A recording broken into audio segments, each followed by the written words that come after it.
2 years ago now, Starfetchers, the generally loved indie game by Seville Stickadev, or LK, with art by Gibi and with additional help from Backdrop Interactive, has been doing incredibly well for an indie game from a first-time dev. At its announcement, it seemed to be received quite well, with many people seemingly stumbling upon it from browsing the free-to-play section of the Steam store and becoming intrigued by its art style and vibe. A year later, I would be introduced to the game by a friend and instantly fell in love with it. So much so that I would revamp my entire channel and make a video gushing about it, and basically telling anyone watching to go play it and back it on Kickstarter. Of course, that video was nearly half a year ago now, and plenty more updates have been shown off which I want to get into, since that video isn't as good as it possibly could have been. That is to say, I want to revisit my old points in the video, as well as add on to the history of Elkame and his game studio Seville Sticka, as well as go into the newest features and developments. Without further ado, this is the Starfetchers Reboot.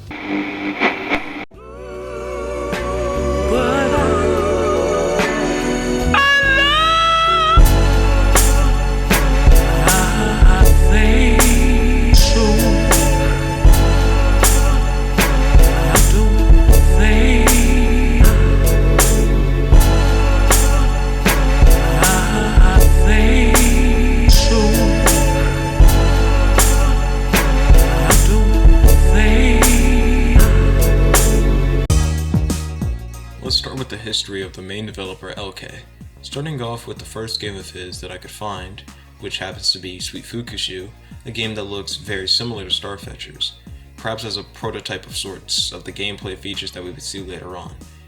He submitted the game to the Amateur Game Developer General's Game Jam, or AGDG Jam for short, a game jam for, it's in the title, amateur game developers, that just so happened to browse the Video Game General's 4chan board. Sweet Fukushu can no longer be played, but there are gameplay videos that are still on YouTube showing off the gameplay. Again, it just kind of looks like a prototype of what would be Starfetchers, including main mechanics like slowing down time and moving the sword with your mouse. This was back in 2018, but 2 years later, LK released the Starfetchers pilot trailer. It quickly gained a bit of a cult following, and a year later, I would become a part of that cult. Not like an actual cult, but you get the point. Alright, enough stalling, let's actually get into the video game. As stated by the game's Steam page, Starfetchers is a journey following two inner-city thugs as they take on the hardest gangster there ever was, that being Doghead. Starfetchers is an adventure huffing on the fumes of 90s midnight TV, delivering a story page with bizarre scenarios, ugly characters, and high-paced action. Follow the gang, the Thorns, with a Z because they're cool, as they crawl out of the slum and make it to the top. Very accurate. I mean, where's the fucking lie? I'm sure there's going to be more to it as it gets developed, but as it stands, that's kind of the basic gist of the Starfetchers story. In the last video I explained, not like last video, but the video before, the video that's being rebooted, alright? That video. You understand. That video. Anyway, in that video, I explained the story to the viewer, you, despite the fact that you could just go play the demo and get the entire experience. I mean, it's literally only an hour long, so I'm just gonna put that in the description and just go play it. Legitimately. Like, right now. Or later. It doesn't matter to me. Oh what? Incredible. Wow, I can't believe you finished it that fast. Alright, great. Also, feel free to subscribe if you enjoyed the video so far. These videos take a ton of effort and I'd appreciate it. Alright, carrying on, let's talk about the upcoming features and gameplay footage that came out. After the Kickstarter finished, reaching over double its initial goal by the way, LK would update the viewers with things like backer surveys and sending out the additional wallpapers that were promised. But December 16, 2021, LK would show off new gameplay features such as a better physics engine, featuring interactive objects in the environment, new systems to add more weapons such as these are their own words, the Jedi mind trick occult pentagram, pretty self-explanatory, and of course accessories that give it endless power and ability. You know, like Binding of Isaac shit. Pretty cool. And of course, my personal favorite, no bias by the way, bumpers. Ooh, yeah, baby. Let's get that. Let's get that. They just play on the pause menu after you sit there for a while. But they look nice. I mean, this one was made by @VictorMarioX on Twitter. You should check their shit out. They actually make pretty good stuff.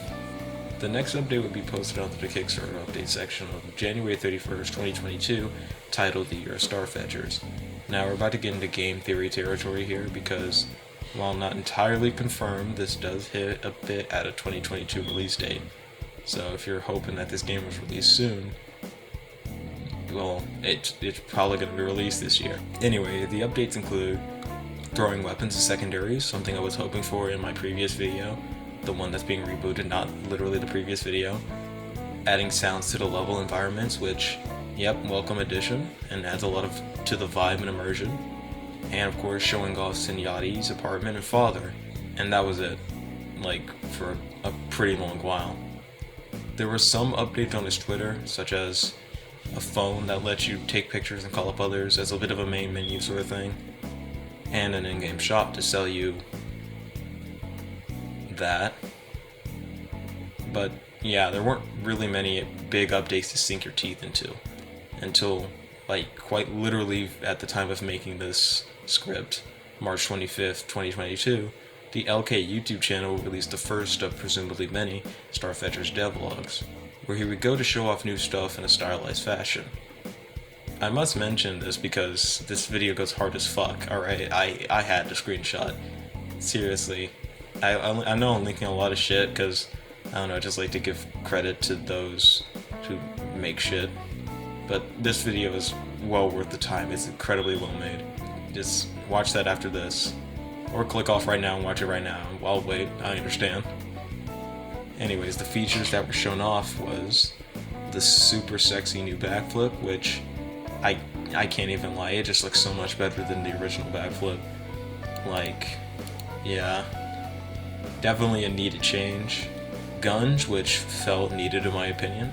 As I stated in the last video, the swordplay, I just didn't fuck with it, to be honest. I called it bad, but it wasn't. It was just not my sort of thing, but guns definitely felt like they were more natural, at least in my opinion, with mouse side-to-side sort of movement. But speaking of the knife, or I guess swordplay, it seems to be improved upon quite well, even though it's not even mentioned once in the video. Throwing the gun will even knock out whoever gets hit by it, allowing you to follow up with a sword attack. Very nice. And lastly, it shows off the switch to OpenGL from DirectX, which I believe allows it to be played better on Mac OS and Linux, although I'm not entirely sure, but yeah, it is a part of the crossplay sort of section. So I'm assuming that's what they meant by that.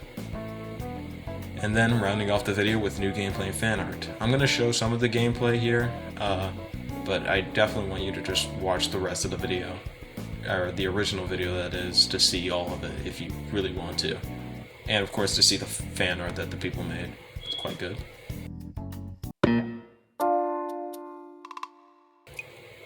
And yeah, that's kind of it for now. So far I'm incredibly excited for this game, and I can only hope for the best for the team at Sevelsticka. And yeah, can't wait to see what they have next to show off till the eventual release. And yeah, I hope you enjoyed the video, if you made it this far. Thanks for watching. That's yeah, that's just kind of it. See ya.